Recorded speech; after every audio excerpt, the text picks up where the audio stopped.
So Martin, I was hoping you could tell us a little bit about yourself, how you came to New York in the first place. You were born in Germany, in Essen, Germany? Yes. I hope I'm pronouncing that right. And maybe you could start by telling us how you came to America, to New York City, I think is where you started. Yeah, I started in New York City. Basically, what happened is like I fall in love with a dancer, singer, actor, and she was basically injured, and I was working at that time in a rehabilitation center, and that's how I got to know her. And then we spent a couple of years in Germany, and then she wanted to go back to the States, and I was like, you know what? I can do that. So basically I quit my job. I sold my windsurfing car. At that time I was not into kite surfing, I was into windsurfing. And I decided, look, you know, you always had that feeling, Barcelona or like New York, and it was rough. Man, I came over at the time when September 11 happens. Oh. So I came over 2001 in May, and then it was just hard. I didn't have a working permission, and it was really a tough thing. And I'm assuming you had learned English in Germany, but was there any issue with? Yeah, man. At school, I was like, I was like, basically, I was terrible in English in school. Like, so, but what happened was like, once I fall in love, I started to learn, like, you know, I watched movies, and that was really helpful. Like, was like maybe the most powerful thing for me, like to change. Like, and I started to learn English, but it was still a little different than hopefully the level I have right now. So when I came over here, like, not only the language, but you miss your friends, but I was always like, and that's you know why I'm here. Like, I was always into art. So what happens, like, art helped me like to survive, because then I went to the New York Art League School, and I was like, wow, I get so much input. There's so much I can learn. And beside the sport part where I had my education from, I was able to, like, you know, to study on a different level that everything had to do with art. So the art and the sport in combination was was very cool. You told me, I think, that you had started painting at 18, under the influence of a friend of yours who was a painter and a kite surfer himself. Maybe you could talk a little bit about him. I'm assuming it was a him. I think that you told me. Yeah, it was, yeah. If you could maybe speak a little bit about that, because you said that was your start. Yeah, that was my start. I think I was always painting a little bit, but with him it was something about like the beauty of life, the beauty of nature. So because he was a windsurfer too, and then whenever we traveled, he was like, you know what, there's no wind today, let's go to the beach, let's look at different things, and look at flowers, at colors. And so he got us to whenever we kited after windsurfing, we went back to his studio, and there was always art. And then he was able to teach us something about it, and it was telling about it, and it inspired me. So then I started to paint. And it's funny because, of course, when I look back to my old paintings, and they're my apartment's house, or my parents' house, or at my brother's home, and you're like, oh wow, that's how I started it. So it's quite amazing. And then at the New York Art League School, I was lucky that Frank O'Kane helped me to develop my own style, and the way he teaches, or the way he taught me, was always like, just do it, you know, like just get comfortable, learn something about movements and shapes, do something with black and white. And so now when I'm teaching, I'm trying to transfer a little bit that experience to the new students, just to say like, hey, you know what, it's abstract, it's okay, you don't have to know the outcome. And it's all right, you know, just get your skills and then see if you can be a better abstract painter, but there's no real right or wrong. So it helped me a lot. Frank O'Kane was like the guy in New York City who helped me. He started out as your teacher, and I think probably became a little bit more of a friend and a mentor to you. Yeah. It's also like he had this connection to Europe, and I helped him moving to different parts. So I got to know him in a much different way. And so then it's quite interesting, because like a couple of years ago when I was showing my art the first time in Germany, most of my friends were like, wait a minute, you know, like you're painting now? Like, so because I didn't really talk about it like openly all the time, because it's something I was more like a non-professional artist. So once became a more and more professional, I said, okay, now it's my first show in Germany. So a lot of people showed up, and a lot of people were surprised that, you know, I had this passion and I moved it on into my career. This is interesting, because you're talking about not being a professional artist, painting but not being a professional artist, and then making the jump to being a professional artist. So what were you doing before then? I mean, I know you were always painting, but and you shared this with me, but maybe you could talk a little bit about what you were doing to support yourself while you were painting, and what you were jumping from into being a professional painter, as you're talking about now. Yeah, how I started, basically I own my own personal training business. So I was exclusively giving apartment buildings the ability to hire me as a personal trainer. Mm-hmm. But I was so busy and so early in the morning, so late in the evening, it was hard for me to go to school, but I was able to paint. And then once I had enough clients and I made my money, I was able to like paint a little bit more and train a little bit less, and paint a little bit more and train a little bit less.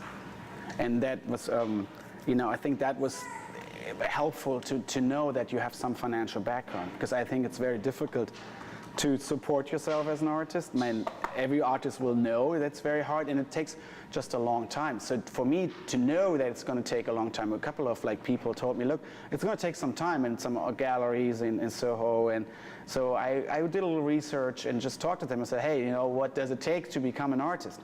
What does it take to become successful? And for them, there was like a 10-year time frame, or like, so they were very like, just take your time. And that's what I'm trying to do, like step by step. That was one of the things you shared with the students today, that they should take their time, that things don't happen quickly, which I appreciated, because students are always in such a rush to be perfect or to make a lot of work that's going to get sold. And something else that was interesting that I thought that you said to them was that they, not to worry about selling their work. It was more important to make the work.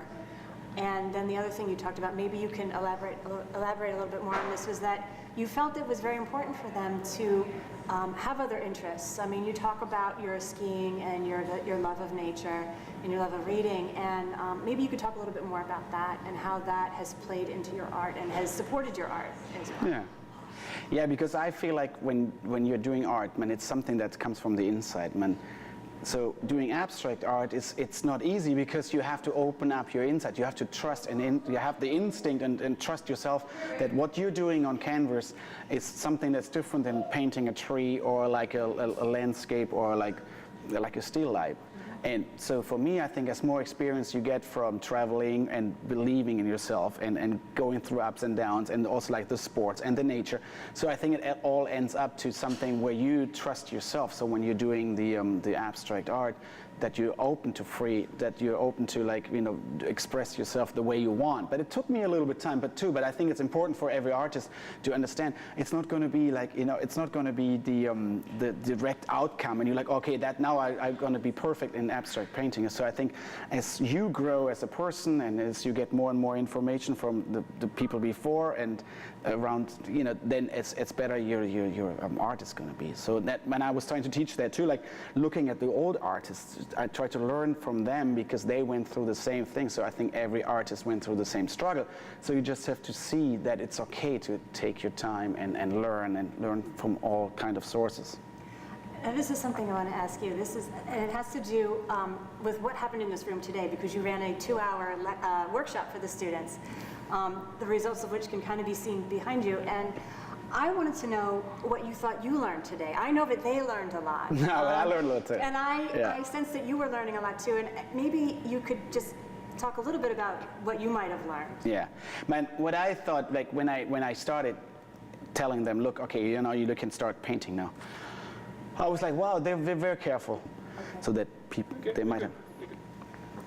Yeah. So what I learned today was like, it's not easy for somebody to jump over their own level of confidence to just open up a little bit and paint in a different way. But because everybody was painting, it felt like, they looked around, they're like, okay, I can splash the color, okay, I can do that. So everybody opened up.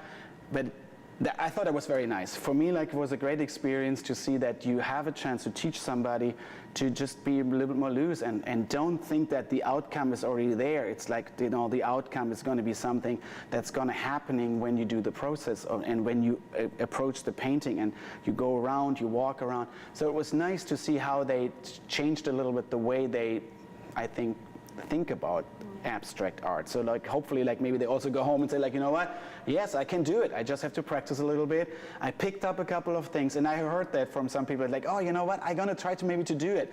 And that's a nice thing for me, like, yeah, because I just have developed it, and it's also the way I am. But to see somebody who is like painting at first tiny little things, and then all of a sudden he starts splashing and painting bigger strokes, that was a nice thing for me. That was a nice thing. That was really part of the gift of having you here is because you supplement what we do in the classroom and show them a different way of working that they may never have thought about before. Yeah. So that was wonderful to see. And I think one more question about that is that we had talked a little bit about this. You had done a painting event with the public a few weeks ago, and this was in Switzerland, I believe. Yes. And where you were painting, but you had to allow people to work on the painting you were I was working on as painting, well. yeah, And you yeah. had spoke about how hard that was for you. And that was what one of the things a lot of the students were sharing too, how hard they found it to be collaborative with Yes. someone else. Do you think you would be collaborative again? I mean, Yeah. that was one question we asked them, and they weren't sure. They said maybe, but maybe not. How do you feel about that, knowing? No, I thought it was like, because I saw that some people are like, oh God, why is he doing this? I heard somebody saying, oh my God, Martin, he just painted over my lovely corner. But I think it's also sometimes that's what I have to do. Like, I cannot just always say, okay, everything I did was perfect. So I have to give up to gain something in the painting. So I think it was a great experience for all of them to say, yeah, maybe it's not right what I'm doing. Maybe somebody has a different opinion. So why not to be a little bit more flexible and more open? And I think that has a lot to do with approaching the canvas. And I'm open to what I do, but so I can see why they were struggling a little bit to have like 4 people on one painting today. But I think, so that's also like something they learned. I learned, and I would do it again, yes. It was a little bit challenging when people are painting in your painting and you don't know what they're going to do because they don't have the same structure you think the painting should have. But it was a very good experience. And I think they had a great time too. I think they had a wonderful time. And I can't thank you enough for coming. And No, sharing thanks your for time having me. with It was us. great. Thank you so much. Cool.